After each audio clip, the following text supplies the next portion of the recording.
Oui, alors bonjour Sandrine, je suis contente de t'accueillir aujourd'hui. Donc Sandrine, bonjour, Sandrine Devic, euh, qui est donc maman de deux garçons qui ont 11 et 13 ans et qui est mariée à Nicolas, donc Nicolas Devic. Vous êtes les créateurs de J'entreprends ma vie. Hein, pour ceux qui ne vous connaissent pas, on va un petit peu parler de ce que vous avez fait, puisque tu travailles en collaboration avec ton époux. Donc, vous êtes les fondateurs de J'entreprends ma vie, qui est un gros projet familial, on va dire, qui accompagne les entrepreneurs, en l'occurrence, qui veulent réinventer leur vie. Hein. Vous avez différents programmes, on en parlera un petit peu plus tard dans l'entretien. Euh, et vous avez également créé un nouveau produit qui s'appelle le village virtuel, dans lequel vous pouvez rassembler donc tous ces entrepreneurs qui veulent se réinventer et refaire leur vie. Alors, ça part d'un projet, c'est quelque chose que vous avez vécu vous-même, puisque vous étiez avant des salariés, non pas des entrepreneurs. Et puis un jour, vous avez décidé d'entreprendre votre vie. Et donc, c'est de cette manière que est né votre projet. Alors, je suis très bavarde, donc je vais encore un petit peu parler avant de commencer à te poser toutes mes C'est ça questions. très bien. Merci. J'aime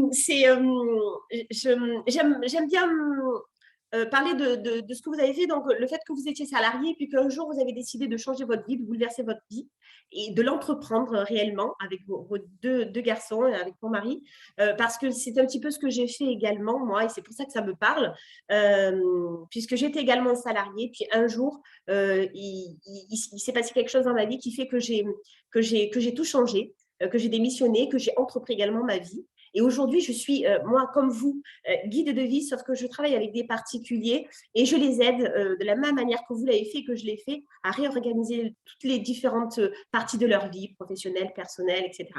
Donc, j'aime bien mettre le parallèle entre votre parcours et le mien parce que ça me parle beaucoup. Bien, alors maintenant, je voudrais parler de toi parce que aujourd'hui, si on est là, c'est parce que je voulais te parler de la place des femmes. De la place des femmes, tu es une femme, je suis une femme, on a une place à trouver dans cette société. Et, euh, et donc, c'est le thème de notre entrevue aujourd'hui. Mais avant ça, je voudrais rebondir sur 4 mots qui m'ont frappé dans ton profil sur les réseaux, qui m'ont beaucoup plu. Je voudrais que tu en parles. Lorsque tu parles de toi, lorsque tu te décris sur un réseau social dans ton profil, tu dis que tu es psychologue, coach, magicienne et exploratrice. Waouh! Ces 4 mots qui sont waouh pour moi. Et je voudrais que tu me dises comment tu te définis à travers ces 4 mots-là, s'il te plaît. Merci pour cette question. Et j'ai envie de rajouter même un cinquième mot qui est maman. Parce que comme tu l'as dit, voilà, c'est une des plus belles parties de mon identité d'être maman. Et puis voilà, c'était depuis toute petite un rêve de devenir maman. Donc j'ai eu la chance, voilà, que tout se passe bien. Et puis effectivement, professionnellement, j'ai fait un parcours de formation de psychologue à l'université. Je me suis spécialisée en neuropsychologie. Ça veut dire que moi, j'adore m'intéresser à comment fonctionne le cerveau ou comment il dysfonctionne et comment il nous fait faire ce qu'il a envie qu'on fasse, comment parfois il nous fait tomber dans les panneaux, comme on dit. Donc ça me passionne et j'ai travaillé pendant 8 ans dans un hôpital aussi, plus spécifiquement où j'accompagnais des patients qui avaient un cancer. Et à cause de cet événement de vie, à cause aussi de tous les traitements, évidemment, le cerveau commence à bugger. Donc, je m'étais passionnée pour cette science-là.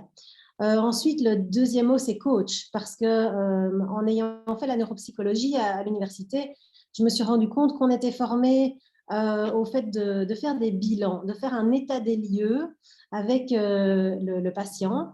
Et je me suis rapidement sentie coincée, de ne pas pouvoir aller plus loin. Moi, j'avais envie de pouvoir aider les gens à rebondir, voir comment est-ce qu'on se remet dans l'action, comment est-ce qu'on accueille les difficultés, les dysfonctionnements, voilà, comment on vit avec ce qui est difficile ou comment on trouve des nouvelles solutions, des nouvelles alternatives.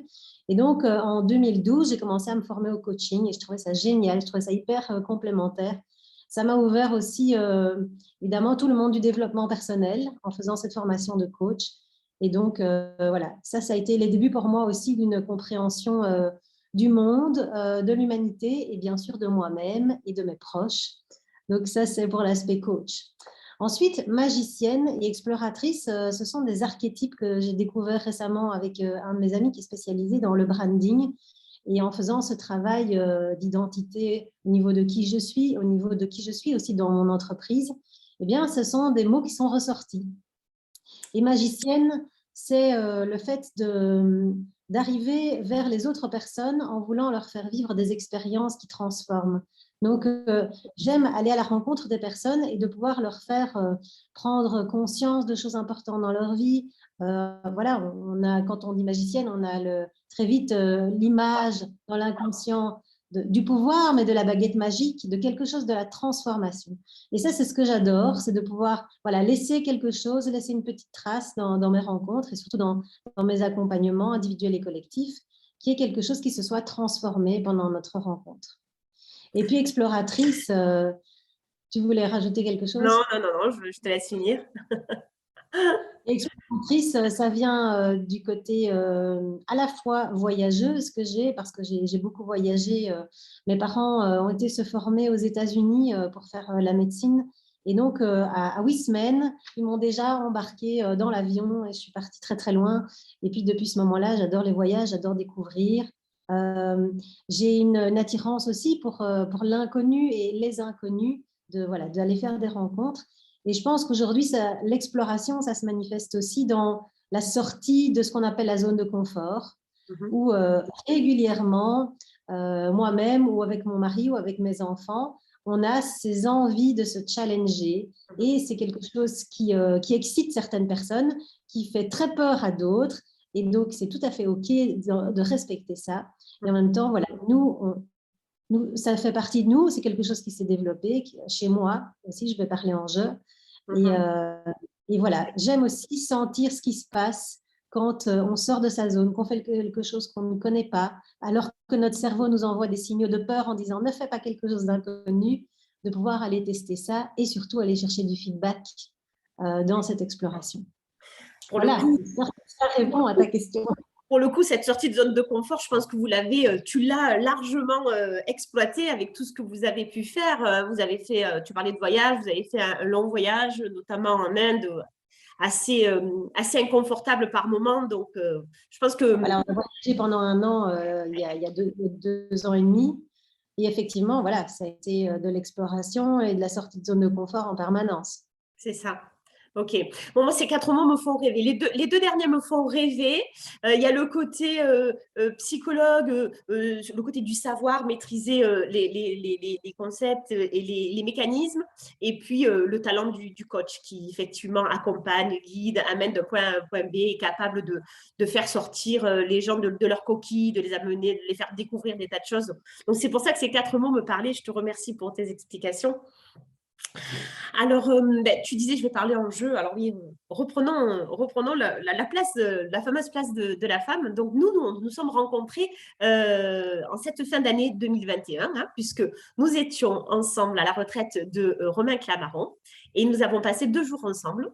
On est passé de l'année 2021 à 2022 ensemble et on a participé ensemble à des groupes de parole, des cercles, des échanges collectifs, etc. Et puis, alors, il y a cette phrase que tu as dite, je suis désolée, je sais que ça fait plusieurs fois que je te le dis, mais elle m'a tellement frappée, cette phrase où tu as dit « Pourquoi est-ce si difficile de prendre sa place de femme ?» Alors moi, quand je t'entends parler, là, j'ai l'impression que ta place de femme, tu l'as trouvée, qu'elle n'est pas difficile. Mais si tu as dit ça, c'est que quelque part, il y a une difficulté quand même qui se cache derrière ça. Donc, j'aurais voulu que déjà d'une part, que tu puisses parler à tout le monde et nous dire qu'est-ce que ça veut dire prendre sa place de femme pour toi et pourquoi tu as le sentiment que c'est difficile. Écoute, merci pour cette question. Et effectivement, c'est une réflexion qui m'est venue quand on s'est rencontrés et qui me poursuit en fait depuis plusieurs années parce que je participe régulièrement à des cercles de femmes et souvent je suis confrontée à la souffrance, je pense qu'on peut le dire, le fait d'avoir une femme qui craque, qui se met à pleurer, qui exprime de la peur, même de la colère, dans le fait de ne pas savoir, de ne pas oser prendre sa place. Et effectivement, prendre sa place, ça peut vouloir dire beaucoup de choses parce qu'on peut partir vers la confiance en soi, on peut partir sur la notion de compétence et d'aptitude, on peut partir dans la notion de comparaison. Donc, il y a plein de choses. Je pense que c'est assez multifactoriel de prendre place. Et effectivement, je pense que si on revient à un niveau très basique et archaïque de l'humanité, la femme a eu une place à prendre très rapidement, qui était de s'occuper du foyer, de s'occuper des enfants.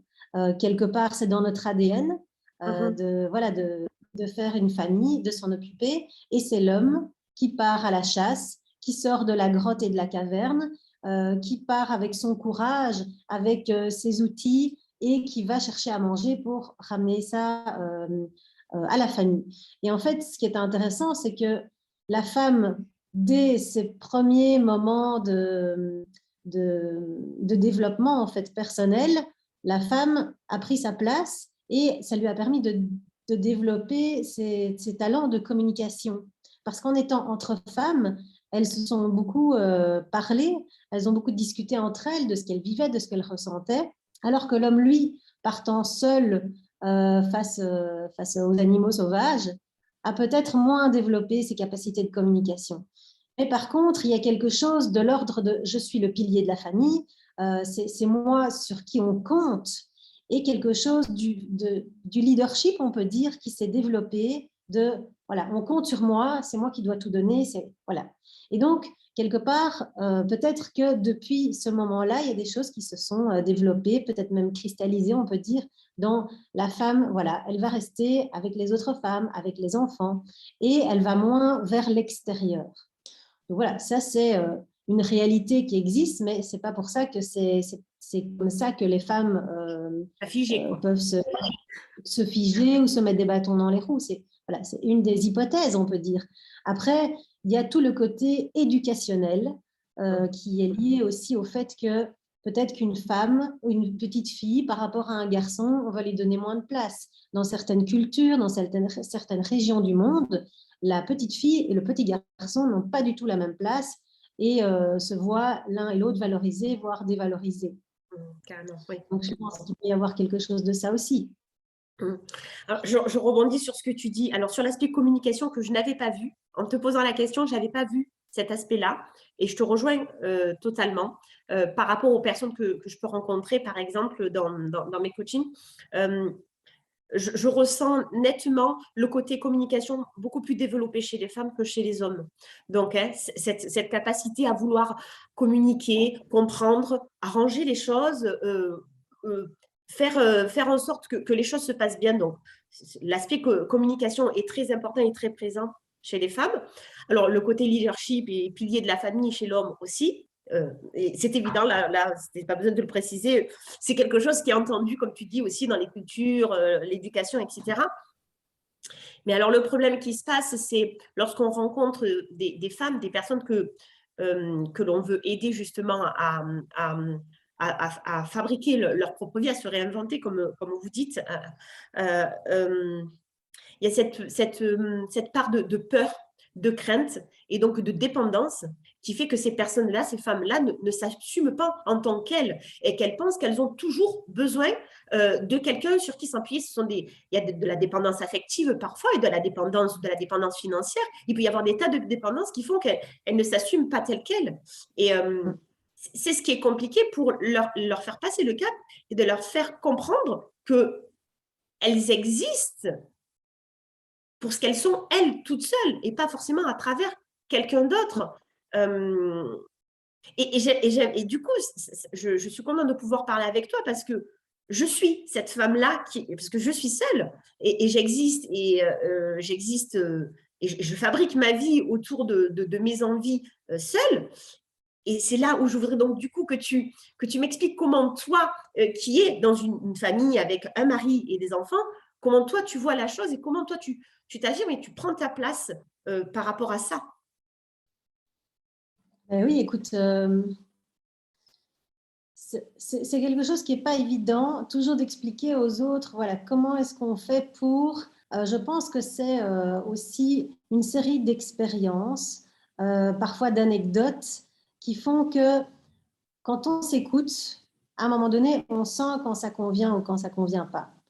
Et donc, ce qui s'est passé aussi, c'est que déjà, en travaillant dans un milieu de psychologie de femmes, on se rend compte aussi, parce que voilà, on dit qu'il y a beaucoup de leadership chez les hommes, mais chez les femmes aussi, évidemment. Et il y a certaines femmes qui prennent plus le rôle de leader, on va dire, et d'autres qui ne vont pas prendre de place.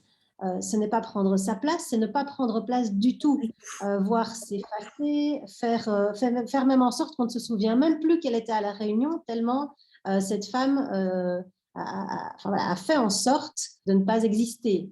Et donc, tout ça, évidemment, ce sont des mécanismes de défense. Oui. On s'entend sur le fait que certaines personnes manquent de confiance en elles ou ont peur du jugement, ont peur de la critique, et donc vont mettre en place tous les mécanismes possibles pour, et le cerveau va bien les aider pour ça, pour être dans la survie et donc ne pas se manifester, rester en mode introverti. Et donc, ça fait qu'évidemment, on va très vite voir aussi certaines femmes qui vont rester dans l'ombre ou d'autres qui vont vouloir aller dans la lumière. Mais là aussi, on se rend compte, et l'histoire nous a montré que voilà, les femmes se sont émancipées petit à petit, mais il y a eu quand même une très longue période où la femme était, comme tu disais, dépendante de son mari. Moi, je me souviendrai toujours parce que j'ai une grand-mère qui était femme au foyer et une autre grand-mère qui était infirmière, qui a fait de l'aviation. Et donc, voilà, j'avais deux grand-mères très différentes, l'une qui cherchait son indépendance et l'autre qui vivait la dépendance.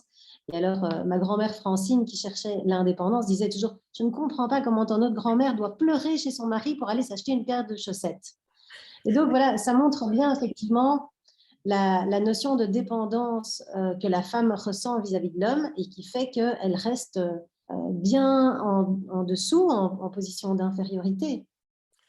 Est-ce que du coup, oui, ça me fait sourire ton parallèle entre les deux grand-mères parce que il y a beaucoup de femmes qui vont pleurer pour avoir à s'acheter quelque chose, mais qui aimeraient être comme l'autre grand-mère, qui aimeraient, Ouais. mais toi, en tant que professionnel, quel conseil tu leur donnerais pour arriver à sortir de cette zone, à dépasser ça? Parce qu'il y en a plein qui ont envie, qui veulent, hein, qui sont là, qui admirent, qui s'identifient à plein de personnes, enfin, qui ne s'identifient pas, mais qui sont inspirés par des femmes, par des leaders, des femmes qui ont trouvé, qui ont pris leur place, mais qui ont envie, mais qui ne passent pas le cap. Quel conseil tu leur donnerais? Qu'est-ce que tu leur conseillerais de faire, de quoi s'imprégner Alors, je pour... pense que la première étape, c'est de pouvoir exprimer ses besoins. Et là, je pense que toi, tu es bien placé parce que c'est ce que tu fais avec tes clients, c'est de clarifier ce qu'on veut et ce qu'on ne veut plus. Et c'est une étape hyper difficile parce que souvent, on sait ce qu'on ne veut plus, mais c'est difficile de dire ce qu'on veut parce que comme on ne connaît pas, notre cerveau n'a pas de référentiel, dire qu'est-ce que je veux exactement, où est-ce que je veux être dans 1 an, dans 5 ans, combien je veux gagner, quel type d'homme je veux attirer dans ma vie, c'est tellement difficile et impalpable, c'est un vrai exercice. Et donc, je te félicite aussi d'avoir choisi cette voie-là de guide pour aider les personnes à clarifier ce qu'elles veulent. Parce que exprimer ses besoins et exprimer ce qu'on veut dans la vie, c'est vraiment la première étape, je pense, pour pouvoir prendre sa place. Oui, Une fois qu'on a effectivement. clarifié, il va falloir pouvoir trouver les bonnes personnes pour exprimer, trouver un environnement soutenant qui va venir soutenir nos besoins, qui va nous aider à nous réaliser dans nos besoins. Et ça, là, évidemment, que la dimension du couple est très importante parce que dans certains couples, on sent qu'il y a une hiérarchie avec l'homme ou parfois la femme. Hein, on dit c'est la femme qui porte la culotte. De voir est-ce que chacun peut exprimer ses besoins. Et là, lorsqu'on va pouvoir mettre ça au même niveau, en analyse transactionnelle, on va partir des positions hautes, la position de parent et la position basse, qui est la position de l'enfant. Souvent, on retrouve ces deux positions-là. Et c'est ce qui fait aussi qu'on n'ose pas prendre sa place. Et donc, l'analyse transactionnelle nous apprend à reprendre chacun une position d'adulte. Donc, remettre tout le monde au même niveau, rééquilibrer celui qui décide. D'accord. Et donc, c'est donc exprimer ses besoins et arriver à se faire entendre et à installer ces positions d'adulte dans la communication et dans les personnes avec qui on veut que ces besoins soient entendus et qu'on puisse aller plus loin dans notre démarche. Je te remercie du coup d'avoir rebondi sur ce que je fais, enfin, et surtout sur la première partie qui est très importante, moi j'appelle ça faire le point, mais c'est effectivement faire la clarté. C'est comme tu dis, effectivement, savoir ce qu'on ne veut plus, effectivement. Ça, les gens souvent nous contactent en disant j'en peux plus, je veux plus, je veux plus. Oui, mais alors si on sort tout ça de ta vie, qu'est-ce qu'on y met à la place, quoi? Qu'est-ce que tu veux finalement, quoi? Donc effectivement, faire le point sur sa vie pour savoir qu'est-ce qu'on va programmer. Alors finalement, de quoi elle va se composer cette vie, effectivement, c'est une des plus grosses parties du travail qui prend plusieurs semaines pour effectivement faire le point. Je te remercie d'avoir rebondi sur ça. Et puis, effectivement, il y a des caractères aussi, hein. C'est vrai qu'il y a des personnes plus introverties que d'autres. Et moi, j'étais une grande timide petite, très introvertie. Et j'ai rencontré un homme très extraverti. C'est un bélier, donc il fonce, c'est un visionnaire, il a mis l'idée à la minute. Et quelque part, il est très compétitif, je ne le suis pas du tout. Donc, quelque part, voilà, on s'est bien trouvé parce qu'on est complémentaires. Et en même temps, on a chacun évolué dans nos domaines professionnels jusqu'au jour où on a décidé de travailler ensemble. Oui. Et là, ce qui s'est passé, c'est que au début, comme moi, je fonctionnais plus en mode je suis à côté de mon mari parce que lui, il a les idées, etc. Et je l'assiste. Donc ça, c'était notre mode de fonctionnement jusqu'au jour où un jour, je lui ai dit, ben, en fait, j'ai l'impression que c'est toi qui conduis la moto et moi, je suis juste à côté, tu vois, dans le sidecar. Oui. Je dis, c'est pas juste, c'est toujours toi qui conduis, c'est toi qui donnes la direction. En fait, j'en ai marre de ça. Ouais. Sauf que lui, il m'a rétorqué en bon coach qu'il est. Je pense que quelque part, tu te confortes dans cette position-là et tu n'es pas si mal que ça. Tu t'es mis dans cette zone de confort d'être assise dans le sidecar avec tes cheveux qui volent au vent. Ouais. Et quelque part, là, j'ai pris conscience de la position que j'ai prise d'être à côté et d'assister ou de faire le copilote. Voilà. Donc, à partir du moment où j'ai mis de la clarté là-dessus et qu'on a pu tous les deux avoir cette position d'adulte et d'entendre ça, j'ai fait cette demande en disant maintenant, je veux ma moto et je veux rouler à côté de toi, mais qu'on ait chacun notre moto. D'accord. Et donc, c'est une image que j'adore, on l'utilise beaucoup, on la partage beaucoup, parce que c'est effectivement le fait de pouvoir chacun prendre sa place et de chacun aussi à un moment donné pouvoir se dire je m'arrête sur le bord de la route, tu peux continuer un peu, ou on peut chacun choisir la direction. Et c'est très important, surtout dans un couple ou dans une association d'entrepreneurs, c'est vraiment d'être aligné sur les besoins qu'on a et comment ils sont entendus et respectés dans l'environnement. Ok, oui, très bien. Alors effectivement, cet exemple des motos, vous l'aviez partagé au mois de décembre et il est génial. J'aime beaucoup l'analogie avec les motos. Je me repose un petit peu, tu peux continuer et puis je te rejoins un petit peu plus tard. C'est pas mal. Merci beaucoup. Eh bien, écoute, pour ma part, j'ai fait le tour de tout ce que je voulais te demander. Je ne sais pas si tu veux ajouter des choses par rapport à ce sujet, à ce thème. Tu nous as déjà partagé pas mal de choses.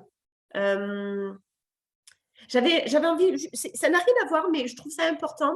J'avais juste envie de rajouter que dans tout ce processus, le rôle des valeurs est très important, je trouve. Je ne sais pas ce que tu en penses, mais les valeurs que nous portons doivent nous aiguiller pour prendre cette place, parce que si on n'est pas aligné avec les valeurs que nous portons au fond de nous et non pas celles que nous faisons semblant de montrer à la face du monde, je trouve qu'il est très important. Moi, je rebondis beaucoup sur ça, sur mes valeurs. Les miennes sont entre autres la valeur et l'authenticité. Ça aide quand même beaucoup, je trouve, à se positionner, à prendre sa place et à se montrer aux yeux des gens, aux yeux du monde et à s'affirmer, peu importe la place qu'on veut occuper. On n'est pas obligé, comme tu dis, d'être le leader, mais peu importe la place qu'on veut occuper, je trouve que c'est très important d'avoir conscience de ces valeurs, des vraies, parce que parfois on se ment un petit peu. Hein. On croit qu'on a certaines valeurs et en fait, c'est juste une façade. Mais je trouve qu'il est important de les connaître réellement et de les affirmer et de s'y tenir. Je ne sais pas ce que tu en Mhm. penses, si tu es d'accord avec moi ou pas. Je voulais Je suis juste… tout à fait d'accord avec toi. Et connaître ses valeurs, ça nous permet aussi de pouvoir identifier ses besoins et puis aussi de prendre des bonnes décisions. Parce que quand on veut prendre sa place, forcément, il y a des choses qu'on doit parfois changer, donc on doit prendre des décisions. Et donc, ça demande de bien connaître ses valeurs. Et comme on disait tout à l'heure, c'est de sentir à un moment donné quand ça ne me convient plus, c'est que je ne suis plus alignée avec ma valeur. Donc là, ça Oui, commence à coincer dans ouais, le corps, parfois on a des douleurs, on tombe malade, parce qu'on n'est plus aligné. d'où l'importance de faire la clarté, de faire le point et de se connaître vraiment, faire vraiment connaissance avec soi. Ça aussi, c'est une partie importante des accompagnements que vous proposez et que je propose. Alors justement, revenons un petit peu sur ce que vous proposez avec Nicolas. J'entreprends ma vie. Qu'est-ce que tu as à proposer là à notre communauté qui nous écoute pour suivre un petit peu vos projets, voir ce que vous faites et ce que vous pouvez apporter. Tu nous parles un petit peu du village. J'ai rejoint dernièrement le village. Je fais partie du village, moi aussi. Est-ce que tu peux en parler un petit peu, qu'on sache un petit peu comment, du coup, maintenant, pour les personnes qui ne te connaissaient pas et qui ont fait connaissance avec toi et qui ont envie de poursuivre, explique-nous un petit peu comment on peut faire. Yes, bah écoute, merci de me donner cette occasion-là. Donc, en gros, pour expliquer avec qui on travaille, donc on travaille avec trois types de personnes qui sont tous des entrepreneurs de leur vie, puisqu'on a créé ce mouvement J'entreprends ma vie, c'est devenu notre philosophie de vie. Et donc, les premières personnes qui veulent entreprendre leur vie, elles sentent qu'elles ont quelque chose à changer dans leur vie. Elles veulent entreprendre un voyage, elles veulent écrire un livre. Donc, voilà, il y a quelque chose qui est parfois plus de l'ordre du développement personnel, mais c'est un projet qu'elles veulent mener à bien. Mhm. Ensuite, on a des personnes qui veulent se lancer et faire de leur projet une entreprise, un business, qu'elles puissent même en vivre. Donc ça, ce Oui. sont ce qu'on appelle les starters. Et puis, le troisième niveau, ce sont des entrepreneurs qui ont déjà des clients, qui ont une entreprise et qui veulent avoir plus de visibilité, plus d'impact dans le monde. Donc ça, c'est le troisième groupe. Et ce qu'on a voulu, et donc on a vraiment beaucoup travaillé en 2021 sur cet écosystème de rassembler ces entrepreneurs dans un lieu.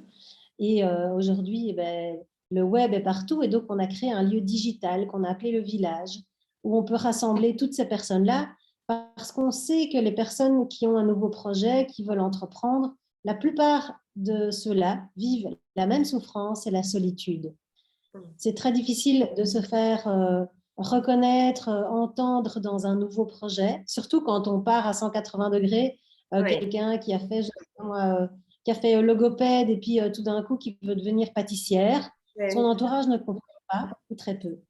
Et donc, on a voulu rassembler ces personnes-là qui ont envie de faire un petit changement ou devenir complètement extraterrestres, hein, mais qu'elles puissent se sentir soutenues dans une famille qui les comprend, qui vibre de la même manière, qui utilise le même jargon et que ça puisse être un environnement qui soit boostant. Donc voilà, on a créé maintenant ce village. C'est une application aujourd'hui, c'est le village Entreprends ma vie. On va pouvoir retrouver voilà, les différents niveaux de ces personnes. Quand je dis niveau, c'est en fonction de leur avancement de projet. Et effectivement, ben voilà, il y en a qui sont au début de cette quête-là de changement et il y en a qui sont déjà plus avancés sur le chemin. Et en même temps, tout le monde a les mêmes challenges, tout le monde se pose les mêmes questions. Donc, c'est ça qui est hyper intéressant. C'est ça. Très bien. Alors, je mettrai le lien pour qu'on puisse vous rejoindre, parce qu'on peut vous rejoindre en tant que visiteur, on va dire, du village, et on peut en Oui, faire partie oui, intégrante. Donc, je mettrai le lien pour que les gens puissent venir un petit peu vous voir, nous voir.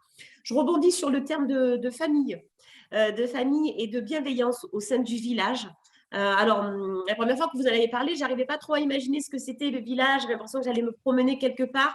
Et c'est un petit peu ça, quelque part, on se croise, on se recroise. Il y a des ateliers qui sont organisés, il y a des conférences où on va apprendre des choses. Et puis surtout, ce qui est très important et que je note dans ce milieu d'entrepreneurs où on se sent parfois isolé derrière notre ordinateur et derrière notre projet tout seul. Et c'est toute la différence des personnes qui travaillent dans une entreprise, c'est qu'on se retrouve tout le temps seul, souvent seul. Et bien, ce lieu-là est un lieu où on va croiser des tas de personnes qui sont dans le même cas que nous, effectivement. Et il y a beaucoup Des nouveaux collègues. C'est ça, de nouveaux collègues, c'est ça. Ben, on se recrée un nouveau cercle avec beaucoup de bienveillance, beaucoup de gentillesse, de conseils, d'accompagnement, de soutien, de punch, enfin tout ce qu'il faut pour se lancer, pour entreprendre sa vie. Écoute, effectivement, juste je précise, chaque mois, on aide les personnes à se fixer des objectifs pour le mois. On accueille un intervenant externe qui nous apporte ses enseignements. Et puis, à la fin du mois, on propose aussi un moment de cercle de parole, de célébration, qui permettent de venir célébrer ce qui s'est passé de positif et de venir aussi qu'on puisse accueillir dans le cercle ce qu'il y a à déposer, parfois de plus difficile. Donc voilà, c'est vraiment, comme tu dis, un écosystème bienveillant pour accueillir tout ça. Ok, très bien. Mais je te remercie beaucoup, Sandrine, pour toutes ces belles choses que tu nous as apportées. Et voilà, je vous mets le lien, comme ça vous pouvez aller rejoindre Sandrine et Nicolas et leurs enfants, parce que je crois qu'il y a le grand aussi qui participe un petit peu, parce que c'est déjà un entrepreneur. Bon, ce n'est pas le sujet, mais vous irez le découvrir dans le village. Voilà, je te dis à bientôt, Sandrine. Merci beaucoup pour tout ce que tu nous as apporté. Avec grand plaisir. Et si je peux terminer avec une petite phrase pour la fin.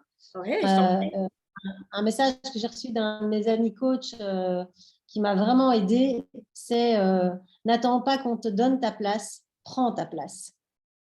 Et effectivement, personne ne nous donne notre place. On est tous en train de chercher où est-ce qu'on est le mieux. Et donc, c'est là que c'est important d'être vraiment actif dans cette démarche de prendre sa place et d'oser, en fait, un petit peu à la fois, oser une nouvelle place et de sentir ce que ça fait. Et notre corps, de toute façon, nous dit tout de suite si c'est juste ou pas. Oui, il faut s'écouter. Il faut oser. Moi, je suis tout à fait d'accord avec toi. Oser, oser, oser. Même si ça fait peur, il faut oser. Et tout à fait d'accord avec toi, notre corps et notre petite voix nous dit si ça va ou si ça ne va pas. Et puis, rien n'est jamais irréversible, quoi. Il faut oser. J'adhère à 3000%. Merci. Merci beaucoup, Sandrine. Pour cette entrevue et voilà, et tous les membres de ta communauté sont les bienvenus pour nous retrouver dans le village. Je te remercie beaucoup. À très bientôt. À bientôt. Au revoir, Sandrine. Au revoir. Au revoir.